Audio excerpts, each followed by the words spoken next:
A part of you knows your life is asking for change.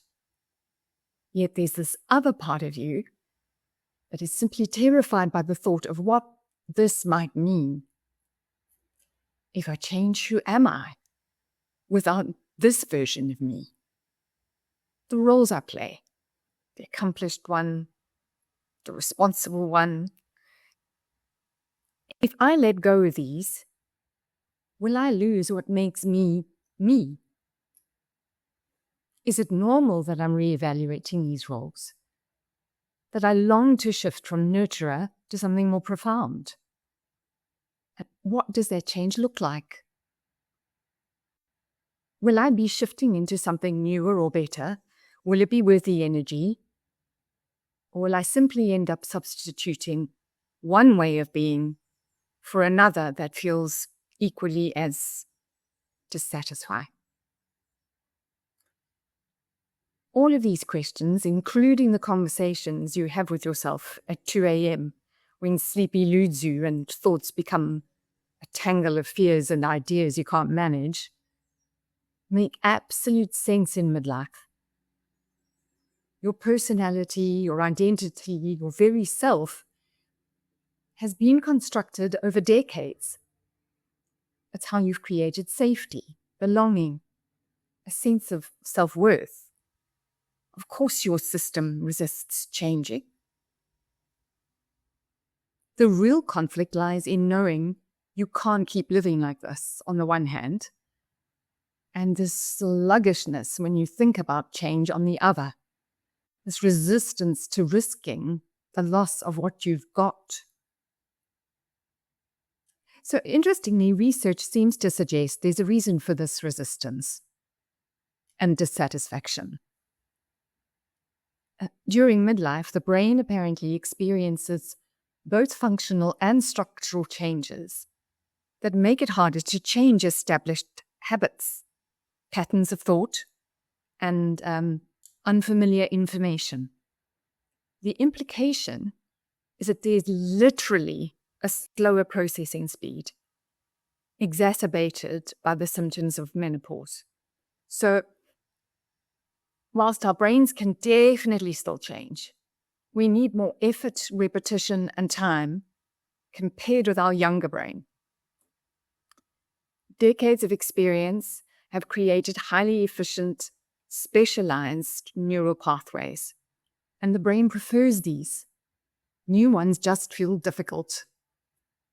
And here's something interesting. Because of this inflexibility or crystallized intelligence, those of us in midlife tend to be really good at recognizing patterns, making decisions, and regulating emotions, which, if we could play into these strengths, are actually the powerhouse for change. Instead, we tend to stay in roles that feel heavy, or certainly beyond their sell-by date. We overfunction to please those around us, and we feel as though we hold it all together. And the quiet inner voice that nudges us towards something other, something more creative or intuitive or aligned with our often unspoken needs, we dismiss as ungrateful or even irrational. How can I think I could start over again, move, leave my job, study something new, do things just for me?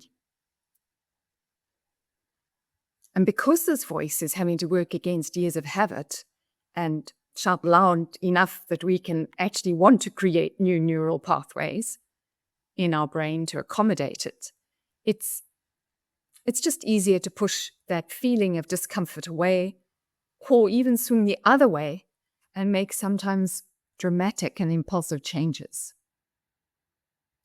Both are attempts to escape the discomfort of change. The threat of change that leads to fear isn't a sign that you're making a mistake. It's a sign that a meaningful shift needs to happen.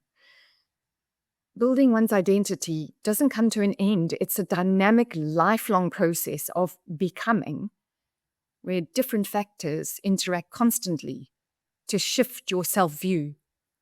Midlife, though, brings with it other aspects, like your children leaving home, your career starts to feel less satisfying, or it's even too intense to maintain. Your parents become frail and need care. Your own health issues begin to make themselves known. And very often one's partner may be undergoing similar changes. And then there are the additional hormonal changes that bring even more stress. So together, these combine to shift priorities and alter perspective in a way that can feel as though you're losing yourself. In truth, you're just outgrowing a version of you. And you know this. Yet any change feels both threatening and exhausting. Change doesn't have to feel this way. What it does ask is for you to consider looking at things differently. Are you prepared to loosen your grip on certainty? Can you tolerate not knowing who you are yet? Can you give the new you the time it needs to evolve rather than try and control it? I recently stood in a similar space. I'd been retrenched, and the discomfort was so great that I did what we all want to do, fix it. So I moved fast, picked a direction, and tried to make it work. It didn't. Not because I wasn't capable, but because it didn't align with my inner needs. And it was only when I stopped pushing hard and trying to force things that I created a pace to pay attention to what was actually going on, what actually fits. I slowed right down.